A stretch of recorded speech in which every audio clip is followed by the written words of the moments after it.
الرحمن الرحیم۔ السلام علیکم۔ پروگرام علم و حکمت میں خوش آمدید۔ میں ہوں محمد حسن الیاس۔ ناظرین کرام، متفرق سوالات کی نشست ہے۔ وہ سوالات جو عصر حاضر سے متعلق ہوتے ہیں، وہ مسائل جو آپ حضرات کی جانب سے ہمیں موصول ہوتے ہیں، خواہش ہوتی ہے کہ غامدی صاحب کے سامنے رکھیں اور ان کا مکمل استدلال اور جواب کو حاصل کرنے کا طریقہ کیا ہے یہ بھی ان سے سمجھیں۔ اس سلسلے کو آگے بڑھاتے ہیں۔ اس بسابق ہمارے ساتھ تشریف فرمائیں جناب جاوید احمد غامدی صاحب۔ السلام علیکم غامدی صاحب۔ وعلیکم السلام۔ آپ سے بہت شکریہ آپ کے وقت کا۔ پہلا سوال آج کی نشست کا آپ کی خدمت میں ہے، آپ کے علم میں ہوگا، بہت ہی گرم معاملہ ہے، پورے کے پورے میڈیا کے اندر اور دنیا بھر میں اس پر گفتگو ہو رہی ہے۔ ہندوستان کے اندر ہم نے یہ دیکھا کہ ایک خاتون کو، ایک نہتی مسلمان بچی کو جو اپنے کالج میں برقع پہن کے جانا چاہ رہی تھی، ایک ہجوم نے، ایک جتھے نے، ایک موب نے اس کو ہراساں کرنے کی کوشش کی اور مطالبہ کیا کہ وہ یہ برقع اتار دے۔ سوال میرا آپ سے یہ ہے کہ یہ جو کچھ ہندوستان میں مسلمانوں کے ساتھ ہو رہا ہے، آئے دن ہم دیکھتے ہیں کوئی گائے کی قربانی کر دے تو اس کے اوپر موب لیشنگ ہوتی ہے، پکڑ کے مار دیا جاتا ہے۔ اسی طریقے سے مسجدوں میں جانے کی آزادی نظر نہیں آتی، بظاہر ہم دیکھتے ہیں وہاں پر لڑائیاں ہو رہی ہیں، گند پھینکا جا رہا ہے مسجدوں کے اوپر، اور پھر یہ جس کو آپ کہتے ہیں آخری حد کے ایک نہتی مسلمان بچی کو اس کا برقع، اس کا حجاب پہننے کی اجازت نہیں دی گئی اور اس کے سامنے پورا کا پورا جتھا کھڑا ہو گیا۔ بچی کے رویے کے بارے میں بتائیے گا۔ پورے عالم اسلام میں اس کو ایک ہیرو کے طور پہ پیش کیا جا رہا ہے کہ اس نے اللہ اکبر کی صدا بلند کی، اور یہ کہا جا رہا ہے کہ ایسے ہی مزاحمت کرنی چاہیے جب آپ کو جبر، تحکم اور قوت کے زور پہ اپنی کسی رائے پر عمل کرنے سے روکا جائے۔ کیسے دیکھتے ہیں اس پورے معاملے کو؟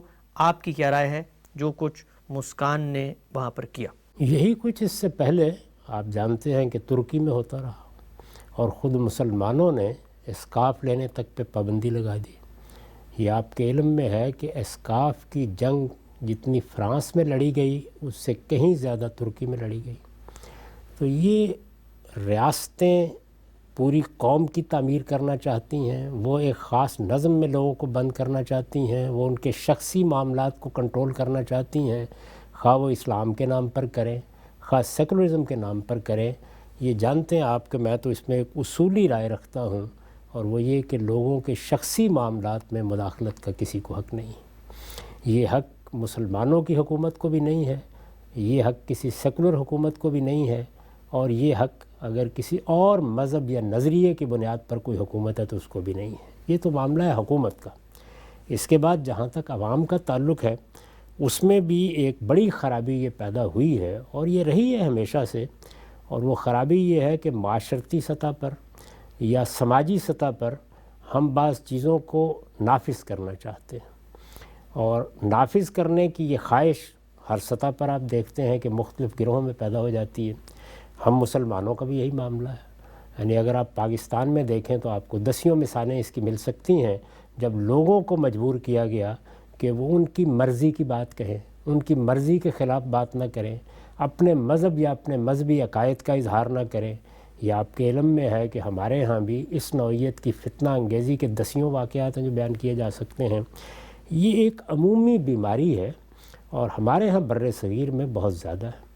میں کئی مرتبہ یہ عرض کر چکا ہوں کہ اگر ہندوؤں کا یہ عقیدہ ہے کہ وہ گائے کو مقدس جانور سمجھتے ہیں، یا وہ یہ خیال کرتے ہیں کہ اس کو کسی کو ہاتھ نہیں لگانا چاہیے، تو وہ یہ حق رکھتے ہیں، لیکن کیا وہ پوری دنیا سے یہ بات منوا لینا چاہتے ہیں؟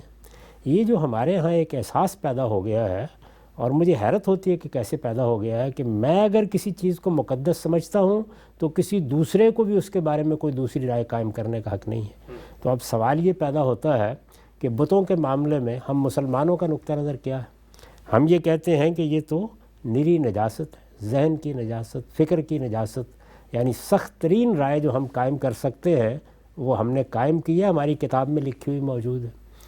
یہ چیز جو ہے یہ دوسروں کے لیے گراں گزرتی ہوگی نا، اس کا لازمی طریقہ یہ ہے، لیکن کیا اس کے بعد ہم کو یہ حق حاصل ہو جاتا ہے کہ ہم کسی معبد میں داخل ہوں، کسی مندر میں داخل ہوں اور وہاں داخل ہو کر بت توڑ دیں، یا ہم دوسروں کو یہ کہیں کہ تم بھی بتوں کی پرستش نہیں کر سکتے؟ اس کے بارے میں استدلال کرنا چاہیے نا۔ تو اس کے سوا کیا چارہ ہے کہ جب دنیا میں یہ سارے مذاہب موجود ہیں، سارے نقطہ نظر موجود ہیں، پیغمبروں کی عظیم جد و جہد کے باوجود شرک موجود ہے، بلکہ وحدت الوجود کے نام پر خود مسلمانوں میں آخری درجے میں داخل ہوا ہے، موجود ہے، جب یہ موجود ہے تو یہ دیکھنا ہوگا کہ اب اس کے ساتھ کیا آپ برسر جنگ ہونے جا رہے ہیں، کیا ہجوم لوگوں پر حملہ آور ہو جائیں گے، کیا لوگوں کو زبردستی اس پہ آمادہ کیا جائے گا کہ مثال کے طور پر ہمارے ہاں وہ بتوں کو اٹھا کر باہر پھینک دیں، یا کسی خاتون کا آپ کسی جگہ برقع اتروائیں گے یا اس کا حجاب اتروائیں گے۔ اس میں یہ مان لینا چاہیے کہ ہم جس دور میں جی رہے ہیں اس دور میں اب قومی ریاستیں بن گئی ہیں، اور میں نے یہ گزارش کی تھی کہ قومی ریاستیں کیوں بنی ہیں، یعنی ایسا نہیں ہے کہ کسی نے قومی ریاست کا تصور باہر سے برآمد کیا ہے اور آپ کو مجبور کر رہا ہے کہ اسے قبول کریں۔ یہ اس لیے بنی ہے کہ بہت بڑے پیمانے پر نقل مکانی ہو چکی ہے، یعنی جن ملکوں کو اب ملکوں کی حیثیت سے آپ بیان کرتے یا پیش کرتے ہیں وہ ایسا نہیں ہے کہ کسی ایک رنگ کے لوگوں کے ملک ہیں، کسی ایک نسل کے لوگوں کے ملک ہیں۔ یہ صحیح ہے کہ تاریخی اعتبار سے ہو سکتا ہے کہ وہ کوئی ہندوؤں کا ملک رہا ہو، وہ ملے لوگوں کا ملک رہا ہو، وہ مسلمانوں کا ملک رہا ہو، وہ یہود کا ملک رہا ہو، لیکن کیا اس وقت یہ صورتحال ہے؟ اسرائیل کو دیکھیے، اس میں اچھی بڑی تعداد مسلمان عربوں کی موجود ہے، یعنی مذہبی بنیاد پر ایک ریاست بنی ہے، اور وہ نسلی بھی ہے، اس لیے کہ یہود کے ہاں خود مذہبیت ایک نسل کے ساتھ متعلق ہو گئی ہے۔ اس کے باوصف اس ریاست کے اندر ایک بڑی تعداد عربوں کی ہے، اگر آپ دیکھیں تو ان کی پارلیمنٹ پہ وہ منتخب ہو کے جاتے ہیں۔ اس صورتحال میں قومی ریاست کے سوا راستہ کیا ہے آپ کے پاس؟ یعنی قومی ریاست کا تصور در حقیقت اس سے پیدا ہوا ہے۔ جب اتنے بڑے پیمانے پر نقل مکانی ہو جاتی ہے تو اب ہر ملک میں آپ اس کی سرحدوں کو جس جگہ چاہے لے جائیں، آپ کے ہاں یہود بھی ہوں گے، آپ کے ہاں مسیحی بھی ہوں گے، آپ کے ہاں بدھ بھی ہوں گے، اسی طرح کالے رنگ کے لوگ بھی ہوں گے، سفید رنگ کے لوگ بھی ہوں گے، زرد رنگ کے لوگ بھی ہوں گے، احمر و اسود سب طرح کے لوگ آپ کو مل جائیں گے۔ نسلوں کے لحاظ سے دیکھیں تو اس میں بھی بڑا تنوع ہوگا۔ ہم نے خود ملیشیا میں دیکھا کہ کتنی بڑی تعداد میں وہاں چینی آباد ہیں، کتنی بڑی تعداد میں جنوبی ہند کے لوگ وہاں آباد ہیں، ساؤتھ انڈینز۔ تو اتنی بڑی تعداد میں کوئی 10%، کوئی 20%، کوئی 30% لوگ اگر دوسرے مذاہب کے، دوسری قومیتوں کے ہوں گے تو قومی ریاست جو وطنیت کی بنیاد پر دنیا میں اب بنی ہے، نیشن سٹیٹ، آپ مجھے بتائیں اس کے علاوہ حل کیا ہے؟ کوئی حل نہیں۔ اور یہ قومی ریاست کس اصول پر بنی ہے؟ اس اصول پر بنی ہے کہ سب لوگ برابر کے شہری ہیں، سب لوگوں کو اپنے اپنے مذہبی رویوں کے مطابق جینے کا حق ہے، وہ اپنے مذہب پر عمل کرنے کا حق رکھتے ہیں، اپنے مذہب پر عمل کرنے کا، نہ کہ دوسروں کو اپنے مذہب پر عمل کرنے کے لیے مجبور کرنے کا۔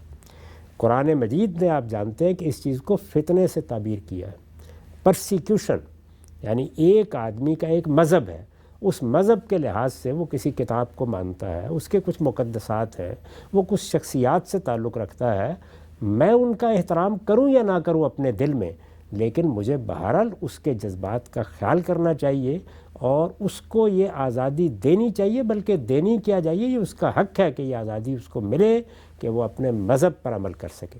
تو اگر وہاں ایک بچی یہ سمجھتی ہے کہ اس کے دین نے اس کو یہ ہدایت کی ہے کہ اسے برقع پہننا چاہیے یا حجاب کرنا چاہیے یا ایک خاص طرح کا لباس پہننا چاہیے، تو ایک اچھی ریاست اگر آپ قائم کرنا چاہتے ہیں، قومی ریاست، تو فرانس میں ہو یا ترکی میں، ان چیزوں میں ریاستوں کو نہ مداخلت کرنی چاہیے، نہ سماج کو مداخلت کرنے دینی چاہیے۔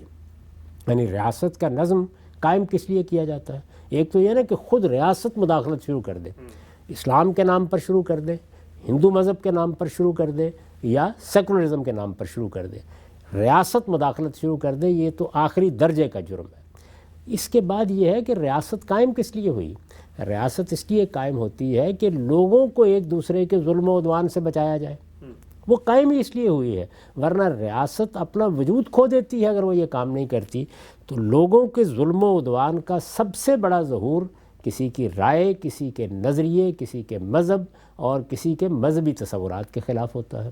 اس کو روکنا چاہیے، اس کو ادھر کی ریاست کو بھی روکنا چاہیے، ادھر کی ریاست کو بھی روکنا چاہیے۔ مسلمان یہاں صدیوں سے رہتے رہے ہیں، مسلمان ہندوستان کی تاریخ کا جزو لا ینفک بن چکے ہوئے ہیں، ان کی تعداد 2، 4، 10 نہیں کروڑوں میں ہے۔ یہی صورتحال آپ بنگلہ دیش میں دیکھیں، آپ نیپال میں دیکھیں، یعنی اس سارے بر صغیر میں آپ کو یہ تنوع نظر آئے گا، یہ مذاہب کا تنوع بھی ہے، یہ نسلوں کا تنوع بھی ہے، یہ زبانوں کا تنوع بھی ہے۔ اس کے ساتھ جینا ہے، جب اس کے ساتھ جینا ہے تو کوئی راستہ اس کے سوا نہیں کہ ہم ایک دوسرے کا احترام کرنا سیکھیں، اور یہ اسی صورت میں ہوگا کہ ایک دوسرے کے تصورات کا ایک دوسرے کے لباس کا، ایک دوسرے کی ثقافت کا، ایک دوسرے کی تہذیبی روایات کا احترام کیا جائے۔ سوال یہ ہے کہ بہت سے لوگ ہیں جو ہندوؤں میں خاص طرح کا لباس پہنتے ہیں، خاص طریقے کی زنار گلے میں لٹکاتے ہیں، یا اسی طرح مسیحی حضرات اپنی بعض علامتیں لے کے چلتے ہیں۔ اس سے مجھے کیا تکلیف ہے؟ یعنی میرا کام یہ ہے کہ میں ان لوگوں کو اپنا دین پہنچاؤں، وہ میرا حق ہے کہ میں اپنی بات کہوں، لیکن شائستگی کے ساتھ۔ اگر مثال کے طور پر کسی کو برقعے پر اعتراض ہے تو یہ اعتراض استدلال کے اسلوب میں پیش کرے، وہ یعنی اسلام کی بنیاد پر ہے تو تب بھی استدلال، اگر کسی دوسرے مذہب کی بنیاد پر ہے تو تب بھی استدلال، اور اگر کسی سیکولر روایت کی بنیاد پر ہے تو تب بھی استدلال پیش کرے۔ میں اس استدلال پہ قائل ہو جاؤں گا تو میں اس کی رائے کو اختیار کر لوں گا، لیکن اگر میرے خلاف بلوا کیا جائے گا، ایک ہجوم مجھ پر حملہ آور ہوگا، مجھے زبردستی کوئی بات بیان کرنے کے لیے یا کسی بات کو اختیار کرنے کے لیے کہا جائے گا، تو میں پھر عرض کرتا ہوں کہ یہ فتنہ ہے، اور اس کے بارے میں قرآن نے کہا ہے کہ الفتنہ تو اشد من القتل، یہ قتل سے بھی بڑا جرم ہے۔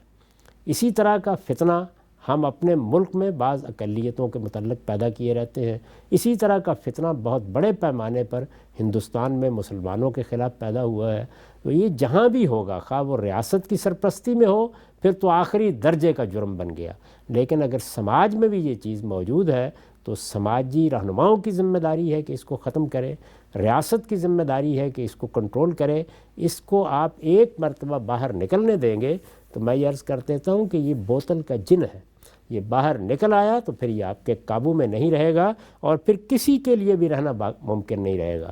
اگر کروڑوں کی تعداد میں مسلمان منظم ہو کے باہر نکل آئیں اور اللہ اکبر کے نعرے لگاتے ہوئے مندروں پر پل پڑے اور یہ کہیں کہ یہ نجاست جو بتوں کی تم نے رکھی ہوئی ہے، ہمارے پیغمبروں نے تو یہ بتایا ہے کہ یہ اللہ کے خلاف بغاوت ہے، اور قرآن مجید کے الفاظ تو یہ ہیں کہ جب کوئی شرک کا ارتکاب کرتا ہے تو آسمان پھٹ کیوں نہیں جاتا اور زمین اپنا سینہ شک کیوں نہیں کر دیتی؟ یہ سب پڑھنے کے بعد اگر لوگ پل پڑے تو مجھے بتائیے کہ اس سے فساد پیدا ہو یا دعوت پھیلے گی؟ اس سے دین لوگوں تک پہنچے گا یا بے دینی کو اور فروغ حاصل ہوگا؟ تو یہ رویے نہ مسلمانوں کے لیے موضوع ہیں، نہ ہندوؤں کے لیے موضوع ہیں، نہ کسی اور قوم کے لیے موضوع ہیں۔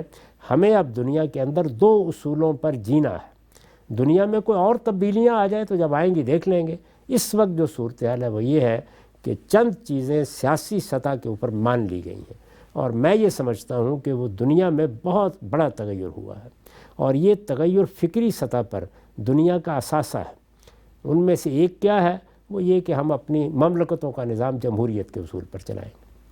جمہوریت کے اصول پر نظم چلانے کا مطلب یہ ہے کہ ہم نے بندوق رکھ دی ہے، یعنی ہر سطح پر بندوق رکھ دی ہے، اور لوگوں کو حق دیا ہے کہ وہ فیصلہ کریں، اور اس میں ہم نے اس قاعدے کو بھی مان لیا ہے کہ اکثریت کا یہ حق ہے کہ وہ نظم اجتماعی کے بارے میں قانون قاعدے بنا لے۔ نظم اجتماعی کو قانون کی بنیاد پر قائم ہونا چاہیے۔ دوسری چیز بھی دنیا کے اندر مان لی گئی ہے۔ قانون کی بنیاد کیا ہے؟ کہ ریاست صرف ان امور میں مداخلت کرے گی جن میں کسی حق تلفی کا ازالہ پیش نظر ہو یا جان مال آبرو کے خلاف کسی زیادتی کو روکنا پیش نظر ہو۔ تو قانون کی حکمرانی قائم ہو اور قانون کی یہ بنیاد ہر شخص کے اوپر واضح رہے۔ دوسری چیز یہ ہے۔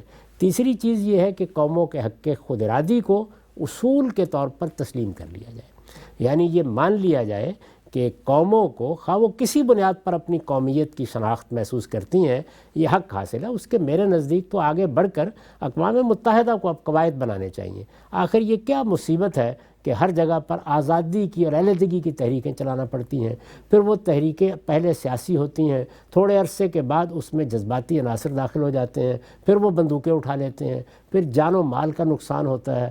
جان و مال کا نقصان قوموں کی ترقی کو روکتا ہے، ایک فساد کی سی کیفیت پیدا ہو جاتی ہے، اور بجائے اس کے کہ لوگ تعلیم میں اور تربیت میں اور اپنے معاشی حالات کی بہتری کے لیے آگے بڑھے، وہ انہی چیزوں میں الجھ کر رہ جاتے ہیں۔ اس میں نوجوان اپنی تعلیم برباد کر بیٹھتے ہیں، اپنا مستقبل برباد کر بیٹھتے ہیں۔ اس میں آخر حرج کیا ہے کہ دنیا میں جہاں ہم نے جمہوریت کو بطور اصول مان لیا، ظاہر ہے کہ فصل نزاعت کے لیے مانا ہے۔ یہ ایسا نہیں ہے کہ جمہوریت کو حق و باطل کا فیصلہ کرتی ہے، فصل نزاعت کے لیے مانا ہے کہ پرامن طریقے سے انتقال اقتدار ہو جائے، جن پر حکومت کرنی ہے وہی فیصلہ کر دیں کہ کیا ہونا ہے۔ اسی طرح ہم یہ بات بھی مان لیں کہ ہمارے ہاں اگر کسی قوم میں علیحدگی کا کوئی احساس ہے تو یہ قاعدہ، یہ ضابطہ ہے جس پر لوگوں سے استصواب کرا لیا جائے گا۔ آپ کے سامنے اسکاٹ لینڈ میں ہوا، اور آپ کے سامنے وہ معاملہ محض ووٹ کی بنیاد پر سلجھ گیا، یعنی بعد میں پھر کبھی ہوگا تو پھر اسی قاعدے کے مطابق لوگ اپنا نقطہ نظر پیش کر دیں گے۔ اس کو ہم مانتے کیوں نہیں ہیں؟ یہ کیا وجہ ہے کہ دونوں جانب بندوقیں اٹھانی پڑتی ہیں؟ ہم ان چیزوں کو سیاسی سطح پر حل کرنے کا طریقہ کیوں اختیار نہیں کرتے؟ میں یہ سمجھتا ہوں کہ اقوام متحدہ کو اس معاملے میں آگے بڑھ کر قانون سازی کرنی چاہیے، جس طرح باقی معاملات میں قانون سازی ہوئی ہے ان معاملات میں بھی ہونی چاہیے۔ اور میں یہاں یہ توجہ بھی دلا دوں کہ اقوام متحدہ میں بھی یہ رجحان پیدا ہوا ہے یا عالمی سطح پر بھی کہ شخصی معاملات میں لوگوں کے قانون سازی کروائی جائے، اس سے اجتناب کرنا چاہیے۔ نہ شخصی اور ثقافتی معاملات میں حکومتوں کو مداخلت کرنی چاہیے، نہ عالمی نظم کو مداخلت کرنی چاہیے۔ شخصی معاملات کو ایک طرف رکھ کر اجتماعی سطح پر دیکھنا چاہیے کیا چیزیں ہیں کہ جو ہمارا موضوع بن سکتی ہیں، جن میں ہم دوسرے لوگوں کو پابند کر سکتے ہیں۔ تو یہ چیز بھی فتنے اور فساد کا باعث بنتی ہے۔ آپ دیکھیں بہت جگہوں کے اوپر قومیتیں تلواریں اٹھا لیتی ہیں، بندوقیں اٹھا لیتی ہیں، برسوں تک وہاں فوجیں رکھنی پڑ جاتی ہیں۔ کیا ضرورت ہے اس کی؟ یعنی آخر کیا قیامت آ جائے گی؟ لوگ فیصلہ کر لیں ان کو کیسے رہنا ہے، وہ الگ ملک کے طور پر رہنا چاہتے ہیں تو اچھی بات ہے، کسی بڑی ریاست یا سلطنت کا حصہ بن کے رہنا چاہتے ہیں تو اور بھی اچھی بات ہے۔ اسی طرح سے یہ چوتھی چیز جو دنیا نے سیکھی ہے کہ بنیادی انسانی حقوق ان کی پامالی کا حق کسی کے پاس نہیں ہے۔ اور یہ جو چیز ہے جس کو ہمارے یہاں زیر بحث ہے کہ میرا ایک مذہب ہے، اس مذہب کی روح سے میں یہ سمجھتا ہوں کہ مجھے فلاں طرح کا لباس پہننا ہے، مجھے فلاں زبان بولنی ہے، مجھے اپنی ثقافت میں فلاں چیزوں کو داخل کرنا ہے، یہ میرا حق ہے۔ مجھے اس بات کو اختیار کرنے کا حق ہے، اس کو بیان کرنے کا حق ہے۔ میں اس کے بارے میں اگر کوئی رائے رکھتا ہوں تو استدلال کے ساتھ میں لوگوں تک پہنچاتا ہوں۔ اس پر آپ پابندی کیسے لگا سکتے ہیں؟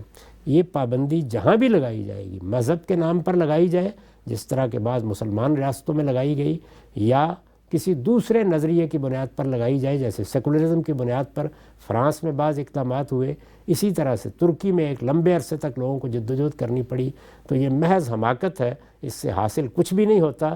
البتہ یہ ہے کہ آپ اپنے آپ کو بھی خراب کرتے ہیں، اپنے نقطہ نظر کو بھی دنیا کے اندر مزے کا بناتے ہیں۔ ہم سے بہت ہی اہم انداز میں آپ نے یہ پورے معاملے کا انالیسس کیا، اور وہ جو بنیادی نقطہ ہے اس خرابی کا سر رشتہ ہے اس کی طرف بھی آپ نے توجہ دلائی۔ میں بحث کو آگے بڑھاتا ہوں۔ یہ سوال عام طور پر جب آپ یہ فرماتے ہیں تو لوگ اس کے جواب میں کہتے ہیں کہ جی یہ آپ کی پوری بات تو ٹھیک ہے، لیکن ہندوستان کی حد تک ٹھیک ہے، اس لیے کہ وہاں پر تو آئینی طور پہ انہوں نے مانا ہوا ہے کہ سیکولرزم کو ہم نے دستور کے طور پہ اپنا لیا ہے، ہر شخص کو اس کے مذہبی خیالات، اس کے مذہبی نظریات کے اظہار، اس پر عمل کی آزادی ہے، لہٰذا ہم ہندوستان سے مطالبہ کریں تو ٹھیک ہے۔ لیکن پاکستان کے معاملے میں یہ مطالبہ کرنا درست نہیں ہے، اس لیے کہ وہ تو بنی اسلام کے نام پر ہے، اکثریت مسلمانوں کی ہے وہاں پر، تو پاکستان کے اندر آپ یہ مطالبہ نہ کریں، وہاں پر ہم جو سمجھیں گے مناسب اقلیتوں کو جو حقوق مل سکیں گے دے دیں گے، لیکن ہندوستان میں ہماری حیثیت بالکل برابری کی ہونی چاہیے۔ ہم کون ہیں؟ ظاہر ہے کہ ہم جمہوری اصول پر ہی ہوگا نا۔ پاکستان کو بھی دیکھنا پڑے گا کہ وہ کس بنیاد پر بنا ہے۔ تو میں تو کئی مرتبہ یہ عرض کر چکا ہوں کہ پاکستان کو اس کے بانیوں نے ایک قومی ریاست کے طور پر بنایا تھا، نیشن سٹیٹ، یعنی اس اصول پر نہیں بنایا گیا تھا کہ مسلمانوں نے اس علاقے کو فتح کر لیا ہے۔ اس اصول پر بنایا گیا تھا کہ مسلمان یہ محسوس کرتے ہیں کہ ان کی تہذیب، ان کی ثقافت، ان کے مذہب، ان کی اقدار اور ان کی زبان کو اکثریت کے نہاب کا خطرہ ہے، لہٰذا جن علاقوں میں ان کی اکثریت ہے وہاں ایک الگ ملک ان کو بنانے کا حق دیا جائے۔ یہ وہی قوموں کا حق خود ارادی ہے جس کی بنیاد پر یہ ملک بنا ہے۔ جب آپ نے اس کو بنایا تو ایسا نہیں ہے کہ باہر سے کوئی لوگ آئے، انہوں نے آ کے فتح کیا اس علاقے کو، اور اب ان کا حق ہے کہ فاتح کی حیثیت سے وہ اپنا مذہب یہاں نافذ کریں۔ یہاں جتنے لوگ بستے ہیں قومی ریاست میں وہ برابر کے شہری ہیں، اور قائد اعظم نے اپنی 11 اگست کی تقریر میں یہی بات کہی تھی۔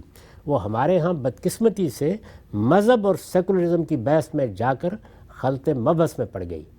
اصل بات کیا ہے؟ وہ یہ ہے کہ یہ قومی ریاست ہے، یہ ایک نیشن سٹیٹ ہے، اس میں رہنے والے سب لوگ خواہ وہ کسی مذہب سے تعلق رکھتے ہیں، ان کا کوئی رنگ ہے، ان کی کوئی نسل ہے، وہ برابر کے شہری ہیں۔ جب آپ نے برابر کے شہریوں کی حیثیت سے مان لیا تو اب آپ کا حق تفوق کیا ہے؟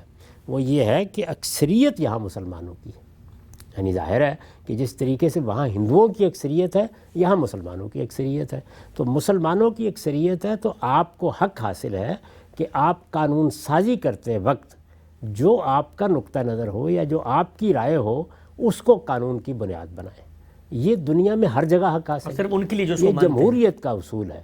اس میں اگر مذہبی بنیاد پر کوئی قانون سازی کرنی ہے تو وہ ہمارے مذہب میں ہے ہی مسلمانوں کے لیے، اس لیے اس سے غیر مسلموں کے متاثر ہونے کا کوئی سوال ہی نہیں ہے. یہ اصول اگر آپ مان لیں، یعنی قومی ریاست ہے اور جمہوری اصول پر یہاں اکثریت کو حق حکومت حاصل ہے. یہی معاملہ ادھر بھی مان لیں. یعنی میرے نزدیک تو وہاں بھی کوئی سیکولرزم کی بات کرنے کی ضرورت ہی نہیں ہے. ہندو اگر سمجھتے ہیں کہ وہ اپنے لیے کوئی قانون بنانا چاہتے ہیں یا چونکہ ان کی اکثریت ہے تو وہ بعض قوانین میں اپنا نقطہ نظر وہاں اپنی کمیونٹی کے لیے شامل کرنا چاہتے ہیں تو ضرور شامل کریں. اس پر مجھے کیا اعتراض ہو سکتا ہے؟ وہ اگر وہ کوئی قانون بناتے ہیں ٹھیک ہے، لیکن وہ اس قانون کو پھر محدود رکھیں گے اگر وہ ان کا مذہبی قانون ہے اپنی کمیونٹی تک. یہ حق ان کو حاصل نہیں ہے کہ وہ وہاں کے مسلمانوں یا وہاں کے مسیحیوں کو اس کا پابند کریں. اس لیے کہ دنیا میں یہ بات اصول کے طور پر مان لی گئی ہے اور ہمارے ہاں تو یہ ہمیشہ سے مانی ہوئی ہے ہمارے دین میں کہ کسی کو کسی پر اپنے مذہبی نقطہ نظر کو ٹھونسنے کا حق نہیں ہے، نہ ذاتی سطح پر، نہ معاشرتی سطح پر، نہ سماجی سطح پر اور نہ ریاست اور سیاست کی سطح پر. اس اصول کو مانے بغیر دنیا میں امن قائم ہو نہیں سکتا. یعنی اگر آپ یہ اصول نہیں مانیں گے تو پھر آپ کو واپس جانا چاہیے فتوحات کے دور میں. پھر دنیا میں نکلیں، پھر بندوق پکڑیں، پھر جتھے بنائیں، ملک فتح کریں اور فاتحین جس طریقے سے لوگوں کو اپنا غلام بناتے تھے دوبارہ اس دور کی ابتدا کر دیں. وہ دور بڑی مشکل سے ختم ہوا ہے اور ابھی بھی پوری دنیا میں یہ جو 4 چیزیں میں نے بیان کی ہیں یہ پوری دنیا میں نہیں مانی گئی. اس وقت دنیا میں بڑی بڑی حکومتیں ہیں جو جمہوریت کو بطور اصول نہیں مانتی، جس میں آمریت ہی کو نظم کی بنیاد بنایا گیا ہے، جس میں اس وقت بھی بادشاہت قائم ہے، اس وقت بھی ایک خاندان حکومت کر رہا ہے یا ایک طبقہ حکومت کر رہا ہے. اس طرح کی ساری مثالیں ابھی بھی دنیا میں موجود ہیں. تو ابھی دنیا کو بڑی جدوجہد کرنی ہے کہ وہ اس ماضی سے آگے بڑھے. تو میرے نزدیک اس سے آگے بڑھ کر کوئی نئی دنیا پیدا کرے تو اس کے لحاظ سے بات ہو جائے گی. اس وقت کی دنیا میں جو بہترین تصورات سیاست اور ریاست اور سماج کی سطح پر سامنے آئے ہیں وہ یہ 4 چیزیں ہیں. اور چونکہ میرے مذہب میں بھی اس سے کوئی مختلف چیز نہیں ہے اس لیے میں یہ سمجھتا ہوں کہ ہر جگہ ہمیں ان بنیادوں پر قومی ریاستوں کو وجود بخشنا چاہیے. ان دونوں ریاستوں کی یعنی پاکستان کی اور ہندوستان کی یہ حیثیت لوگوں کو ذہن نشین کرانی چاہیے کہ یہ قومی ریاستیں ہیں اور قومی ریاستیں یا نیشن سٹیٹس یہ اس اصول پر قائم ہی نہیں رہ سکتی کہ آپ کسی ایک کو فاتح قرار دے دیں. یہاں آپ کو ماننا پڑے گا کہ برابری کی بنیاد پر سب شہری ریاست کے نظم میں شریک ہے، البتہ جن کی اکثریت ہے ان کو یہ حق ہے کہ وہ اپنے نقطہ نظر کے مطابق حکومتیں قائم کریں. چنانچہ ریاستوں کا میں نے کئی بار کہا ہے کہ کوئی مذہب نہیں ہوتا اور نہیں ہونا چاہیے اور قومی ریاست کے بارے میں مذہب کا تصور بھی نہیں کیا جا سکتا. حکومتیں سوشلسٹ بھی ہوتی ہیں، حکومتیں اسلامی بھی ہوتی ہیں، بنیں اپنا نقطہ نظر پیش کریں، اکثریت کی بنیاد پر قانون سازی کریں. جب دوسرا نقطہ نظر کا غلبہ ہو جائے گا تو وہ لوگ اپنی حکومت قائم کر لیں گے. وہ تو ہر جگہ ایسے ہی ہوتا ہے. دنیا کے اس وقت جو مہذب ترین ممالک سمجھے جاتے ہیں یا جہاں پہ جدید تہذیب کا غلبہ ہے یا جہاں پر جمہوریت اور ان اقدار کو باقاعدہ قانون اور معاشرے کا حصہ بنا لیا گیا ہے، وہاں بھی اگر آپ دیکھیں تو نظریات کی بنیاد پر پارٹیاں موجود ہیں اور ان کا غلبہ بھی ہوتا رہتا ہے اور ان میں کبھی ایک کا غلبہ ہو جاتا ہے کبھی دوسری کا غلبہ ہو جاتا ہے. یہی طریقہ مان لیا گیا ہے. اس طریقے کے مقابل میں کوئی دوسرا طریقہ آپ پیش کرنا چاہتے ہیں تو اس کو اس طرح پیش نہ کریں کہ ہمارے ہاں تو یہ جائز ہوگا اور فلاں جگہ ناجائز ہوگا. پھر کنسسٹنٹ رہیں، کسی اصول کی بنیاد پر اپنی دعوت لے کے آئیں کہ دنیا میں یہ 4 چیزیں جو میں نے بیان کی یہ غلط ہے. یہ دنیا میں عالمی سطح پر کم و بیش تسلیم کر لی گئی ہیں، یہ غلط ہے اور ان کی جگہ پر ہم یہ چیز پیش کر رہے ہیں. تو پہلے اس کو پیش کیجئے. وہ فکری سطح پر اپنے آپ کو منوائے گی تو پھر ظاہر ہے کہ آپ کی بات دنیا میں اسی اصول پر مانی جائے گی یا رد کی جائے گی. تو میں نے تو عرض کیا کہ ابھی یہ 4 چیزیں بھی ایسا نہیں ہے کہ عالمی سطح کے اوپر عملاً بھی تسلیم کر لی گئی ہیں. کہنے کو تو آپ دیکھتے ہیں کہ وہ ممالک جہاں پر باقاعدہ نظم آمریت ہے وہ بھی جمہوریت کا نام لیتے ہیں لیکن انہوں نے جمہوریت کی ایک نئی شکل بنا لی ہے. تو یہ بحثیں جاری رہیں گی. دنیا میں بھی بہت کام کرنے کا ہے اور اسی طریقے سے مذاہب کے معاملے میں بھی دعوتی کا اصول ہے جس پر اب کسی مذہب کا غلبہ ہوگا. یعنی غلبے کا مطلب کیا ہے کہ زیادہ لوگ اس کے ماننے والے ہو گئے. اس وقت دیکھیے کہ مسیحیت ہم سے کوئی 500-550 سال پرانی ہے، اور مسیحیت اس وقت ہم سے 1.5 گنا ہے، بہت بڑی تعداد ہے ان کی۔ اسی طریقے سے ہر ایک کو حق حاصل ہے کہ وہ اپنا نقطہ نظر بیان کرے، یا اس اصول کو تسلیم کیجئے یا ہاتھ میں بندوق پکڑ لیجئے اور پھر یہ سب کچھ ڈھا دیجئے، اور پھر جو کرنا ہے وہ کیجئے۔ ٹھیک ہے ہم صاحب، یہ بہت ہی اہم نقطہ آپ نے بیان فرمایا۔ میں چاہتا ہوں ذرا اس موضوع کو سمیٹتے ہوئے ایک عملی مثال آپ کے سامنے رکھتا ہوں، کیونکہ جب آپ کی بات کرتے ہیں تو لوگ کہتے ہیں پتہ نہیں کون سی دنیا کی بات ہے، یہ عملاً کیسے ہوگا کہ حکومت جو ہے وہ مسلمانوں کی ہو لیکن مساوی حقوق جو ہے وہ ہندوؤں کو بھی ملے، مسیحیوں کو بھی ملے۔ ہم یہ امریکہ میں رہتے ہیں اور اب کم و بیش 3 سال ہوئے ہم یہاں پہ شفٹ ہوئے۔ پہلے ایک مطالعہ کرتے تھے امریکہ کا، پاکستان میں رہ کے، ملیشیا میں رہ کے، مسلم دنیا کے پرسپیکٹو سے، اور بظاہر یہ نظر آتا تھا کہ جیسے پوری دنیا میں اسلام کا اگر کوئی دشمن ہے تو واحد یہی ملک ہے۔ لیکن یہاں آ کر اندازہ ہوا کہ ہم اگر اپنے مذہب پر عمل کرنا چاہتے ہیں، اس کی ترویج، اس کی دعوت، اس کی تبلیغ کرنا چاہتے ہیں، تو نہ صرف یہ کہ ہمیں اس کی مکمل طور پہ اجازت ہے، بلکہ ریاست ہمارے لیے ایک سائبان اور نگران بن کے کھڑی ہو جاتی ہے، اور مسجد بنانا، یہاں پہ کوئی اسلامک چیریٹیبل آرگنائزیشن کھولنا، قرآن پڑھانا، حدیث پڑھانا، اس کی بنیاد پر لوگوں سے اگر ہم کوئی مثال کے طور پہ معاونت بھی لیتے ہیں تو ریاست ان کو اس میں رعایت دیتی ہے۔ یہ جو امریکہ کے اندر ایک مثالی نمونہ ہمارے سامنے آتا ہے، بظاہر تو شاید یہ لوگوں کے لیے بڑی اچنبے کی بات تو مسلم ممالک میں جو رہتے ہیں، لیکن لاکھوں کی تعداد میں یہاں مسلمان موجود ہیں، آزادی سے وہ باتیں کر رہے ہیں جو شاید اپنے ملکوں میں نہیں کر سکتے۔ کیا یہ وہ عملی صورت ہے؟ اور یہاں پر بھی ہم دیکھتے ہیں اکثریت تو غیر مسلموں کی، مسیحیوں کی۔ اس میں بھی دیکھیے کہ ایک تضاد ہے جس کی وجہ سے یہ محاسن بھی لوگوں کو نظر نہیں آتے۔ وہ یہ ہے کہ ایک تو یہ کہ امریکہ ایک بڑا ملک ہے، امریکہ کا ایک دستور ہے، امریکہ کی ایک تاریخ ہے، امریکہ میں عام طور پر امیگرنٹس کا ملک اس کو سمجھا جاتا ہے۔ یہاں پر پہلے دن سے یہ بات طے ہو گئی کہ لوگ برابری کی سطح پر ہیں، کسی آنے والے کو آپ نیچا نہیں دکھا سکتے۔ جو غلامی کی یہاں پر ایک روایت موجود تھی اس کے خلاف بھی ایک پوری جنگ ہوئی، اور اس کے بعد اس کو بھی آؤٹ لا قرار دے دیا گیا۔ اس تاریخ کے پس منظر میں اب یہاں آپ کو جمہوریت، اسی طریقے سے آپ کو قانون کی حکمرانی، اسی طرح سے انسانی حقوق جو کچھ بھی مان لیے گئے ہیں دنیا میں، ان کی پاسداری نظر آتی ہے۔ اور آپ جب اندر کھڑے ہو کے دیکھتے ہیں اور اندر کے حوالے سے اس کا جائزہ لیتے ہیں تو آپ کو اندازہ ہوتا ہے کہ آپ جو بات کہنا چاہتے ہیں کہہ سکتے ہیں، اپنا نقطہ نظر بیان کر سکتے ہیں۔ اگر کوئی آدمی آپ کی بات کو سن کر اپنا نقطہ نظر تبدیل کرنا چاہے تو اس کے راستے میں کوئی رکاوٹ نہیں ہے۔ آپ مذہب کا کام کرنا چاہیں، مذہب کی ترویج کرنا چاہیں، مذہبی ادارے بنانے چاہیں، مسجدیں بنانا چاہیں، اس میں حکومت بھی آپ کے ساتھ تعاون کرنے کے لیے تیار ہو جاتی ہے۔ یہ ایک پہلو ہے۔ دوسرا پہلو یہ ہے کہ امریکہ اپنی ساری تاریخ کے باوجود ایک سپر پاور ہے، اور اس نے پہلی جنگ عظیم میں بھی ایک کردار ادا کیا، دوسری میں بھی ادا کیا، اور دنیا کے اندر جو مغربی اقوام کا غلبہ ہوا ہے اس کی پشت پر بھی ہو رہا ہے۔ اور چونکہ ایک سپر پاور ہے تو بہت سے ایڈونچر بھی کرتا ہے، آخر ویتنام میں کیا، اس طرح عراق میں کیا، اسی طرح کا معاملہ آپ جانتے ہیں کہ افغانستان میں ہوا۔ اس میں ان اصولوں کی پاسداری نہیں ہوتی، یعنی وہ جمہوریت، وہ انسانی حقوق کا تحفظ، وہ اسی طریقے سے پوری انسانیت کے بارے میں جو سوچ پیدا ہونی چاہیے اس کے بالکل برعکس صورتحال سامنے آتی ہے۔ جب اس کے برعکس صورتحال سامنے آتی ہے اور لوگ عالمی سطح پر دیکھتے ہیں کہ وہی امریکہ جو جمہوریت کا علمبردار تھا، انسانی حقوق کا علمبردار تھا، وہ کس طریقے سے آمروں کی سرپرستی کر رہا ہے، کس طریقے سے مختلف جگہوں پر حکومتوں کے تختے الٹ رہا ہے، کس طریقے سے وہاں اگر لوگ اپنی مرضی سے اپنا کوئی نقطہ نظر رکھنا چاہتے ہیں تو اپنی اقدار کی بنیاد پر، اپنی طاقت کے بلبوتے پر ان کو نیچا دکھانے کی صحیح کرتا ہے۔ تو اصل میں یہ وہ تضاد ہے کہ جو امریکہ کی دعوت کو بھی جو اس کے اندر موجود ہے باہر نہیں پہنچنے دیتا۔ بہت ہے۔ یہ چیز جہاں بھی پیدا ہوگی وہاں لوگ ظاہر ہے کہ خارج کے لحاظ سے دیکھیں گے۔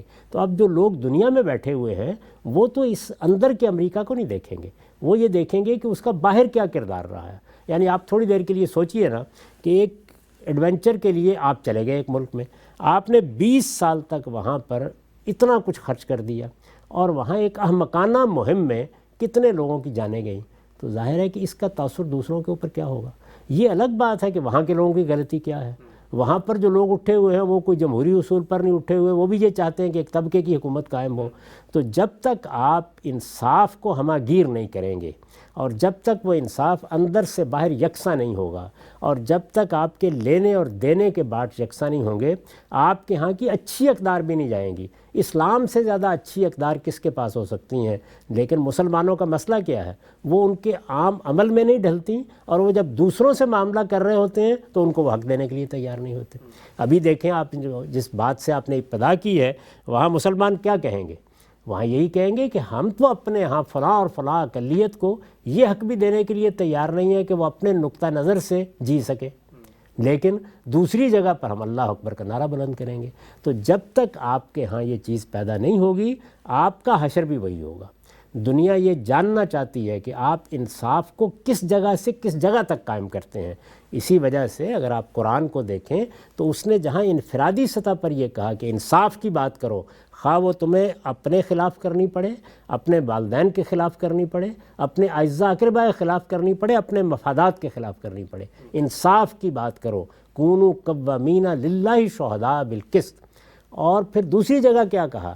لا یجرمنکم شنان قوم علی اللہ تعدلوا اعدلوا هو اقرب للتقوی، یعنی تم دنیا کی کسی دوسری قوم سے بھی اگر معاملہ کر رہے ہو تو عدل کے ساتھ کرو، یہ تقوی کے زیادہ قریب ہے، اور کسی قوم کی دشمنی بھی تمہیں اس پر آمادہ نہ کرے کہ تم بے انصافی کی بات کرو۔ تو اگر امریکہ دنیا میں بھی اسی طرح انصاف کا علمبردار بن کے کھڑا ہو جائے آج، تو میں آپ سے عرض کرتا ہوں کہ دنیا کے دل کھلے اور وہ آ کے بلکہ زیادہ بہتر طریقے سے مطالعہ کرے۔ یہی وجہ ہے کہ لوگ اپنی سطح پر بیٹھ کر اپنے ملکوں کی حد تک گالی دے رہے ہوتے ہیں، اور ہر ایک کی تمنا ہوتی ہے کہ وہ امریکہ میں جا کے رہے، کیونکہ وہ یہ جانتے ہیں کہ باہر رویہ اور ہے اور اندر رویہ اور ہے۔ تو اندر تو جو اقدار ہیں وہ میرا اپنا احساس یہ ہے کہ ہر شخص کے لیے اپنانے کی اقدار ہے، یہی آزادی، یہی حریت، یہی قانون کی پابندی ہر ملک میں ہر جگہ پر ہونی چاہیے، اور یہ جس طرح اندرون میں ہونی چاہیے اسی طرح بین الاقوامی معاملات میں بھی ہونی چاہیے۔ سر بہت ہی اہم نقطہ آپ نے بیان کیا ہے، آگے بڑھاتے ہیں اس سلسلے کو۔ یہ بیان فرمائیے گا کہ ہم یہ دیکھتے ہیں جو پورا آپ نے تصور بتایا ہے کہ آپ اپنے عہد کو پہچانیں اور پھر ریاستیں جس پس منظر میں وجود پذیر ہوئی ہیں اس کو سمجھیں، کیا سماجی تغیر اور تبدیلی دنیا کے سٹیج پہ آ چکا ہے، عالمی نظم کہاں پہنچ رہا ہے اور سیاسی حرکیات کیا ہیں۔ ہم یہ دیکھتے ہیں کہ مسلمان ممالک ہوں یا غیر مسلم اکثریتی ممالک ہوں، جو لیڈرشپ ہے وہ ان معاملات کو سمجھنے سے بالکل قاصر ہے، یعنی وہ بھی کھڑے ہو کر اسی طرح معاملے کو دیکھ رہی ہوتی ہے کہ جیسے قریب کے چشمے سے کچھ مقاصد ہیں جو محض الیکشن جیتنے تک ہم نے ہندوستان میں دیکھا کہ پورا ہندوتو کا ایک نعرہ بلند کیا گیا۔ یہی معاملہ ہمیں پھر مسلمان اکثریتی ممالک میں بھی نظر آیا ہے، وہ چاہے سیریا ہو، چاہے عراق ہو، چاہے مصر ہو، باقی جگہوں کے اوپر لیڈرشپ کا فقدان، کیا یہ بھی اس پورے کرائسس کی بنیاد بنا ہے بالخصوص مسلمان اکثریتی ممالک میں؟ میرے نزدیک اس کا بھی ایک تاریخی پس منظر ہے، اور اس کو اس تاریخی پس منظر ہی میں سمجھنا چاہیے۔ یہ جو میں نے 4 چیزیں آپ کی خدمت میں عرض کیں، یعنی انسان کے بنیادی حقوق، جمہوریت، قوموں کا حق خود ارادی اور قانون کی حکمرانی، یہ چاروں چیزیں سیاسی آدرش کی حیثیت سے دنیا کے سامنے آئی ہیں پچھلے 200-300 سال سے۔ یعنی میں دنیا کی بات کر رہا ہوں، میرے نزدیک ہم مسلمانوں کے ہاں تو یہ ہماری کتاب کی تعلیم تھی، یہ ہمارے دین کی تعلیم تھی، لیکن دنیا کے سامنے ان کو مانا گیا ہے۔ یہ ابھی حال کی بات ہے، زیادہ پرانی بات نہیں، یعنی 2-3 صدی پہلے جو تغیرات شروع ہوئے وہ یہاں منتج ہوئے ہیں آ کر، اور آپ کہہ سکتے ہیں کہ انہوں نے باقاعدہ صورت پچھلی صدی میں اختیار کی ہے۔ یہ ایک واقعہ ہے، اس میں کوئی شبہ نہیں۔ اب ظاہر ہے کہ جب اس طرح کا فکری انقلاب آ رہا ہوتا ہے، یہ میں اس کو فکری انقلاب کہتا ہوں، کہ آپ نے سیاست اور سماج کی سطح پر کچھ تصورات ڈیولپ کیے، یہاں تک کہ وہ دنیا میں پھیل گئے۔ دنیا میں ان کا اس بڑے پیمانے پر شیوع ہوا ہے کہ اب مثال کے طور پر دنیا کے کسی خطے میں آپ انسان کے بنیادی حقوق کے بارے بات کریں تو خلاف ورزی کرنے والے بھی فکری سطح پر اس کی نفی نہیں کر رہے ہوتے۔ جمہوریت کا گلا دبانے والے بھی جمہوریت کی بات کر رہے ہوتے ہیں، وہ فکری سطح پر اس سے اختلاف نہیں کر رہے ہوتے۔ قوموں کے حق خود ارادی کو مانا جا رہا ہوتا ہے، درا حال ہے کہ آپ خود دینے کے لیے تیار نہیں ہوتے۔ تو یہ سب چیزیں جتنی ہیں یہ ایک فکری انقلاب سے گزری ہیں۔ جب فکری انقلاب کسی جگہ کے اوپر پیدا ہو جاتا ہے تو وہ لازمی طور پر سیاسی قیادت بھی پیدا کرتا ہے۔ تو اس فکری انقلاب نے جو سیاسی قیادت پیدا کی تھی، اگر آپ ایک نظر ڈال کے دیکھیں پچھلی صدی میں جو قیادت پیدا ہوئی، خود ہمارے بر صغیر میں آپ پنڈت جواہر لال نہرو کو دیکھیں، آپ ادھر قائد اعظم محمد علی جناح کو دیکھیں، اس وقت کی کانگریس کی قیادت کو دیکھیں، مولانا ابوالکلام آزاد کو اور بعض دوسرے اکابر کو دیکھیں، ان سب لوگوں کے ہاں آپ کو قیادت کی بلندی نظر آئے گی، نظر کی وسعت نظر آئے گی، قومی ریاست کا شعور نظر آئے گا، سیاسی معاملات میں یہ جو آدرش میں نے بیان کیے ہیں ان کا احساس نظر آئے گا۔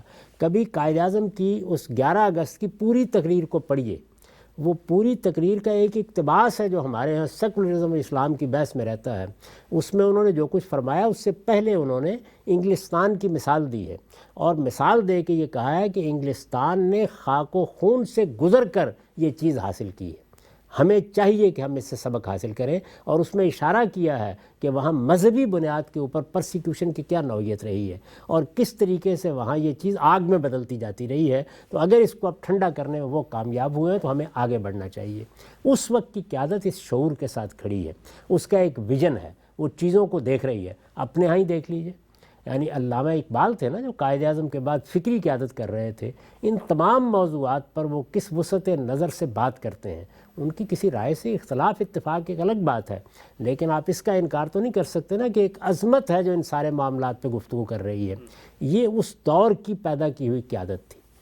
اب اس کے بعد ظاہر ہے کہ جب یہ ملک آزاد ہو گئے، ان کے ہاں وہ فکری انقلاب جو کچھ نتیجہ دکھاتا تھا وہ دکھا دیا اس نے۔ جب یہ اپنی جگہ پر آ کر بیٹھے ہیں تو یہ جو نئی قیادت پیدا ہوئی تھی یہ اصل میں اکثریت کی نمائندگی نہیں کر رہی تھی، یہ اس فکری انقلاب کی نمائندگی کر رہی تھی۔ یہ بہت اچھی لگ رہی تھی، لیکن اکثریت وہی تھی، یعنی جس کے اندر وہ پرانے تعصبات ہیں، وہ پرانی ثقافت کے اثرات ہیں، فتوحات کے زمانے کی ذہنیت ہے، وہ ساری چیزیں جو ہیں وہ عوام کی سطح کے اوپر اکثریت میں اسی طرح ہیں۔ میں اس کو سمجھانے کے لیے عرض کیا کرتا ہوں کہ 60-70% کے قریب لوگ جو ہیں وہ قدامت پرست ہوتے ہیں، بالکل روایت پرست، کنزرویٹوز۔ ان لوگوں کے ہاں سے وہ قیادت ابھر کر سامنے آ گئی ہے، دنیا بھر میں آئی ہے، یہ امریکہ میں بھی آئی ہے، یہ یورپی ملکوں میں بھی آئی ہے۔ یہ ہونا تھا، میرے نزدیک ناگزیر تھا، اس لیے کہ جمہوریت کے اصول نے ایک وقت میں اکثریت کو یہ طاقت پھر دینی تھی۔ تو اس لیے یہ لازم ہے کہ وہ جو فکری انقلاب آیا تھا وہ جاری رکھا جائے، اس کے لیے لوگوں کے ذہنوں کو تیار کیا جائے، اس کا تجزیہ ہوتا رہے، اس کے اثرات پر گفتگو ہو، دانشور اس کو نمایاں کریں۔ تو میرا احساس یہ ہے کہ یہ جو افکار ہیں ان میں اتنی طاقت ہے کہ یہ اپنے آپ کو منوا لیں گے، لیکن فکری سطح پر کسی چیز کا منوانا اور عملی سطح پر منوانا ان میں ہمیشہ بودھ ہوتا ہے۔ وہ جو آپ کو پچھلی صدی کے آخر کی قیادت نظر آ رہی ہے وہ فکری تحریکوں کی قوت نے پیدا کر دی تھی، ابھی اکثریت اور اقلیت کو اپنا نقطہ نظر بیان کرنے کا موقع ہی نہیں ملا تھا۔ تو یہ اکثریت کا ظہور ہے جو آپ کو مختلف جگہوں پر نظر آتا ہے، یہاں تک کہ آپ دیکھیے کہ ترکی جیسے ملک میں بھی سیکولرزم کی اس پوری تحریک کا تختہ الٹ کے رکھ دیا گیا۔ تو ہر جگہ یہ ہوا ہے۔ اگر آپ بالکل فیئر انتخابات کرائیں تو اس کا ظہور تیونس میں مسلمانوں کی سطح پہ ہوگا، مصر میں ہوگا، اور ملکوں میں بھی ہوگا، ایران میں ہو چکا۔ یہ کیوں ہوا؟ اس لیے کہ جو عوام ہیں ان کے ہاں کون سی چیزیں موجود ہیں، ان کو کیا آپ نے ان کی اکثریت کو قائل کر لیا ہے کہ یہ قومی ریاستیں ہیں، ان کی اکثریت کو قائل کر لیا ہے کہ جمہوریت فیصلہ کن ہونی چاہیے، قانون کی بنیاد کے اوپر معاملات کرنے چاہیے۔ قانون کی بنیاد صرف یہ دو چیزیں ہوتی ہیں، ریاست کا دائرہ یہ ہے۔ ان افکار خیالات کے حق میں پریسیجن کے ساتھ فکری انقلاب ابھی ذہنوں تک نہیں پہنچا، اس لیے آپ کو یہ قیادت کی پستی نظر آتی ہے، کیونکہ ایک طرف فکری سطح پر یہ بلندیاں سامنے کھڑی ہیں اور دوسری جانب آپ دیکھتے ہیں کہ جو لوگ وہاں پیدا ہو رہے ہیں وہ تو کوئی ہندوتوا کا نقطہ نظر لے کے اٹھ کھڑا ہوتا ہے، کوئی قبائلی معاشرے کے احیاء کی بات کر رہا ہوتا ہے۔ تو یہ در حقیقت ظہور ہے جمہوریت کے اصول کے اوپر اکثریت کے زاویہ نظر کا۔ اب اس کا یہ مطلب نہیں ہے کہ آپ مار پیٹ کر لوگوں کو اپنی بات منوا لیں، نہیں، اسی طریقے سے دانشوروں کو اور سوچنے سمجھنے والے لوگوں کو ان افکار کی بنیاد پر یہ نئی دنیا کو محکم کرنا چاہیے۔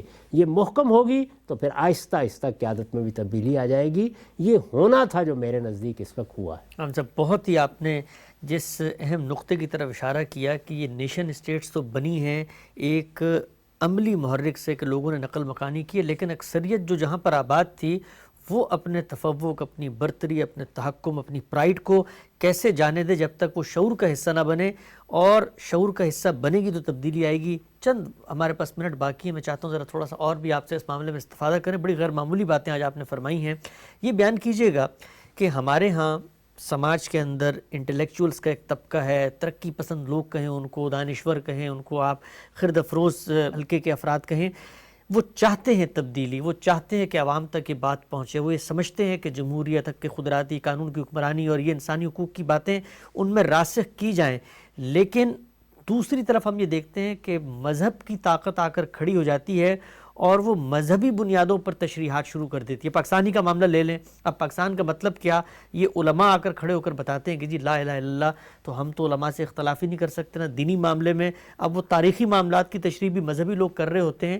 تو اس نہاد کے اندر سبیل کیا ہے، رستہ کیا ہے، لوگ کیسے نکلیں، کیسے شعور پیدار کریں اور لوگوں تک وہ حقیقی اپریسیشن پہنچائیں ان نظریات کی؟ میں نے جیسے ابھی آپ کی خدمت میں عرض کیا نا، آپ کے ایک سوال کے جواب میں، کہ امریکہ کے کاش دو چہرے نہ ہوتے، یعنی وہ چہرہ جو اندر آپ کو نظر آتا ہے وہی چہرہ باہر بھی ہوتا، باقی دنیا کے معاملات میں بھی ہوتا، وہ انہی اقدار کا علمبردار بن کے کھڑا ہوتا۔ ہمارے دانشوروں کا المیہ بھی یہی ہے، ان کے بھی دو چہرے ہیں۔ اچھا، یعنی آپ یہ دیکھیے نا کہ اگر آپ کے نزدیک مذہب ایک فرسودہ دنیا کی داستان ہے، آپ نے اس کو عملاً چھوڑ دیا ہے، آپ یہ سمجھتے ہیں کہ یہ تو کوئی پرانی باتیں ہیں، تو اپنا نقطہ نظر لے کے آئیے نا اور اس کو اسی طرح پیش کریں معاشرے کے اندر۔ آپ کیا کرتے ہیں؟ آپ یہ کرتے ہیں کہ آپ ایک منافقت کا چولا پہنتے ہیں، آپ تاثر یہ دیتے ہیں کہ آپ مسلمان ہیں، اور پھر اس کے بعد آپ وہ افکار پیش کر رہے ہوتے ہیں کہ جن افکار کا مذہب سے کوئی تعلق نہیں ہے۔ تو مذہبی بنیاد کے اوپر اگر آپ نے بات کرنی ہے تو وہ مذہب ہی کی بنیاد پر ہوگی۔ بالکل ٹھیک۔ پھر آپ کو چاہیے کہ آپ مذہب کو جانیں، آپ یہ سمجھیں کہ وہ کیا کہتا ہے۔ تو آپ کو اگر شعور کے ساتھ چھوڑنا ہے تو پھر بہادری کے ساتھ چھوڑ کے باہر کھڑے ہوں، اور اگر قبول کرنا ہے تو پھر قبول کریں شرع صدر کے ساتھ۔ اور اگر آپ سمجھتے ہیں کہ اس وقت کا مذہبی آدمی یا ہمارا عالم غلط بات بیان کر رہا ہے، تو آپ اپنا علم وہاں پہنچائیں جہاں آپ اس کی بات کی غلطی واضح کر سکیں۔ سوال یہ ہے کہ کیا آپ جو جدید افکار علوم ہیں ان کو پڑھے بغیر کہ اگر کوئی آدمی ان کے اوپر گفتگو کر رہا ہو تو اس کو آپ معاف کر دیں گے؟ نہیں۔ تو یہی کام جب آپ مذہب کے بارے میں کرتے ہیں کہ نہ آپ کو مذہب کا علم ہوتا ہے، نہ آپ کو اس کے ماخذ سے کوئی تک رسائی ہوتی ہے، نہ آپ اس کی اقدار کو اپریشیٹ کرتے ہیں، اور پھر اس کے ساتھ منافقانہ طرز بھی اختیار کرتے ہیں، یعنی اپنے آپ کو سوسائٹی میں سماج کی سطح پر مسلمان کی حیثیت سے پیش کر کے آپ اسلام کے خلاف بات کر رہے ہوتے ہیں، تو یہ جو چیز ہے یہ کسی دور میں بھی قابل قبول نہیں ہوتی۔ تو میں عام طور پر جو اس طرح کے دانشور ہیں ان کی بڑی عزت کرتا ہوں، لیکن میں ان سے کہتا ہوں کہ ان کو بہت صفائی کے ساتھ صحیح جگہ پر کھڑے ہونا چاہیے۔ اگر ان کو مسلمانوں کا حصہ بن کر بات کرنی ہے تو اسلام کا علم حاصل کریں، جانیں کہ وہ کیا ہے، وہاں پھر بات اسلامی کی بنیاد پر ہوگی۔ اگر علماء کوئی غلطی کر رہے ہیں، مذہبی طبقہ غلطی کر رہا ہے، رویوں میں کوئی غلطی ہے، تو اس غلطی کو مذہبی استدلال ہی سے واضح کیا جائے گا۔ اور اگر آپ کوئی خارجی استدلال لے کے آئیں گے تو پھر ظاہر ہے کہ مذہب کی بنیاد پر آپ کو بات کرنے کا حق نہیں ہے، اور جب بات کرنے کا حق نہیں ہے تو مذہب سے باہر نکل کر کھڑے ہوں گے تو کوئی آپ کی بات سنے گا؟ منافقت کے ساتھ تو اللہ کے پیغمبر کے زمانے میں بھی کسی کی بات نہیں سنی گئی تھی۔ ہم سب بہت ہی اہم گفتگو آج ہم نے کی، وقت ہمارا یہاں پہ مکمل ہوتا ہے۔ ناظرین، اس وقت دنیا میں جو صورتحال ہے بالخصوص مسلمانوں کو درپیش، اس میں راہ عمل کیا ہے، نکلنے کا رستہ کیا ہے، نجات کی وہ شاہراہ کیا ہے کہ جس کے اوپر چل کے ہم بہتری کے رستے تلاش کر سکتے ہیں۔ غامدی صاحب نے تاریخی پس منظر میں مسلمانوں کے جو سیاسی حالات ہیں اس کی رعایت سے جو کچھ اقدامات کی جا سکتے ہیں، کچھ عملی منصوبے بھی پیش کیے ہیں۔ ضرورت ثمر کی ہے کہ ارباب حل و عقد، اہل سیاست و دانش ان چیزوں پر غور و فکر کریں اور ایک منظم لائحہ عمل تشکیل دیں۔ وقت ہمارا یہاں پہ ختم ہوتا ہے، دوبارہ حاضر خدمت ہوں گے، اجازت دیجیے۔